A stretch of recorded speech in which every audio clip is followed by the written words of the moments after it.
Welcome to our crazy world, where all worries are left behind tonight, and the overly drunk guests kick off with a song, even brandishing their weapons. Everyone around was shaking like a leaf in the wind, but in the corner, a girl quietly picked up a wolf's head and said, "Bring it on, babe. What are you doing here?" While Heidi dashed down the stairs, only to find her old friend, the regular drunk. Even though this old drunk always causes trouble, he's not too bad privately, but old Belle couldn't care less. She glanced at the greedy guests and deftly directed her subordinates to pick the pockets of the hopeless. They tossed them onto the street, and Heidi couldn't wrap her head around Belle's methods. She dashed back to pack her bags for a quick escape. Living this thrill-seeking life was unsettling. She worried about catching a dirt disease at any moment, but Heidi ignored the mockery and scooped up her little one. She intended to run away to a distant place with her daughter, unexpectedly encountering strong opposition from her son, with their angry glances seemingly saying, "Get your little bag ready." Her jumbled worldviews left her confused by Heidi's struggles, seeing her mother as just another sad little girl. Her mind was a whirlwind, completely baffled, but a storm was surely on the way. Inner turmoil made her feel utterly distressed, as if it was all one absurd farce. The grand feast with wine and lovely ladies, the jazz flowed, while the photographer watched like an ultimate outsider.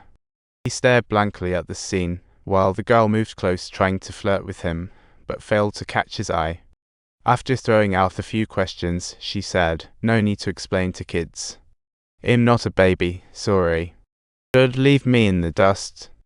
She misinterpreted Locke's avoidance as a metaphor about him trying to stir up emotions.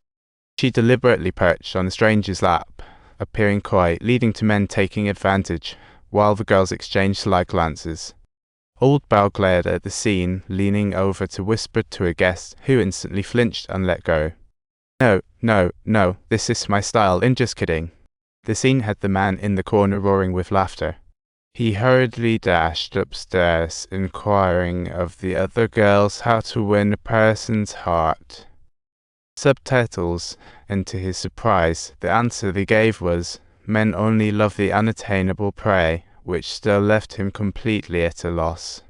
He found sexy stockings at the box bottom, imagining them wrapping his youthful spirit.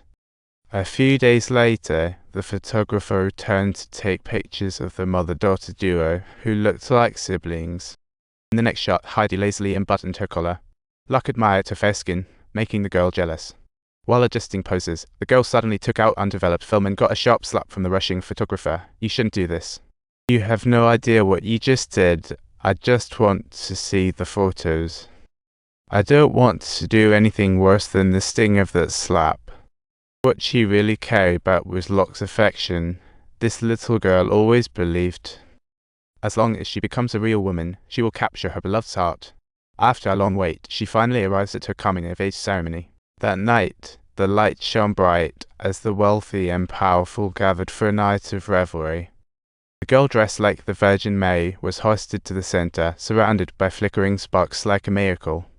Scorching gazes from beneath the platform intertwined like an invisible net, almost piercing through the sheer fabric as the camera started clicking.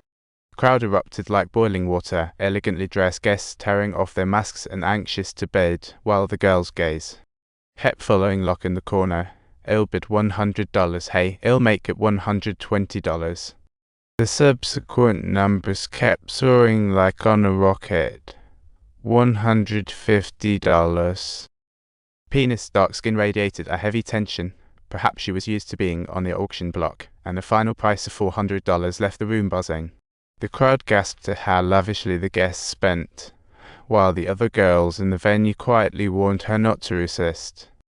They watched her with schadenfreude, hoping she'd escape more harm, mimicking others flirting. As she headed upstairs, her gaze towards Locke was a mix of disappointment and pride, believing she was fully prepared. But little did she know what awaited her was far from ordinary flattery, with no tender caresses or playful banter.